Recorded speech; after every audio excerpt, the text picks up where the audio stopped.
คนอีสานเป็นคนเจ้าชู้เห็นหมู่เขาเจ้าเว้ากันเขาเจ้าเว้าว่าคนผู้บ่าวอีสานนะให้กับข้าวเก่งแล้วก็ปากหวานนี่แหละของคนที่แบบว่าเจ้าชู้ว่าซั่นแล้วตุ๊กตากับบ่ฮู้ดอกว่าเจ้าชู้แท้หรือบ่แท้แต่ว่าที่หลักๆนะคนตอนนี้นะในคอมเมนต์น้องตุ๊กตาออกมาเว้าคลิปนี้นะและแบบว่าหลายๆคนก็สิมักคัดแย้งกันเด้เพราะว่าคนที่ติดตามสลายเป็นคนอีสาน คนที่ตามสลายเป็นคนอีสาน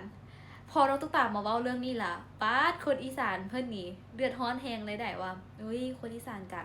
มีทั้งคนจริงใจแน่คนบ่จริงใจแน่แล้วแต่เฮาแหละเนาะแล้วแต่บุญวาสนาสิได้เจอคนแนวใดน้องตุ๊กตาก็คิดแนวนั้นคือกันแต่ว่าอันนี้เห็นหมู่เขาเจ้าเว้าหยอกกันซื่อๆว่าผู้บ่าวอีสานหั่นน่ะปากหวานเฮ็ดกับข้าวเก่งเอาอกเอาใจเก่งนั่นแหละก็เลยเป็นคนที่เจ้าชู้ว่าซั่น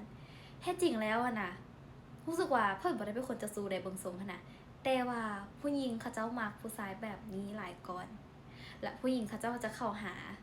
ผู้ชายที่แบบว่าเป็นสเปคของผู้หญิงหลายๆคนนะก็สิแบบว่าถึงแม้ว่าผู้ชายคนนั้นจะมีเมียอยู่แล้วมีแฟนอยู่แล้วนะถ้าผู้หญิงเขาเจ้ามักบางคนนะเขาเจ้าเข้าหาเลยเนาะนั่นแหละก็สิเบิ่งว่าเอ้ยก็เป็นคนเจ้าสู้แท้แบบผู้สาวเข้าหาหลายความจริงบ่แม่นดอกความจริงเราเป็นคนที่แบบว่าดุมานละเป็นสเปคของแบบผู้หญิงอะนะแบบนี้ก็สิเว้าใครแน่เนาะไผสิไปเว้าว่าผู้เว้าอีสานเจ้าสู้เบิดทุกคนเป็นไปบ่ได้คนลาวก็คือกันเด้อชาวลาวก็บ่ได้เจ้าสู้เบิดทุกคนเด้ออีหลีแหละก็คือกับคนไทยแหละก็คือกับทุกๆประเทศนั่นแหละมีทั้งคนนั่นเจ้าสู้แน่บ่เจ้าสู้แน่มีทั้งคนดีแน่คนบ่ดีแน่แล้วแต่ว่าเฮาสิได้เจอคนแบบใดแม่นก็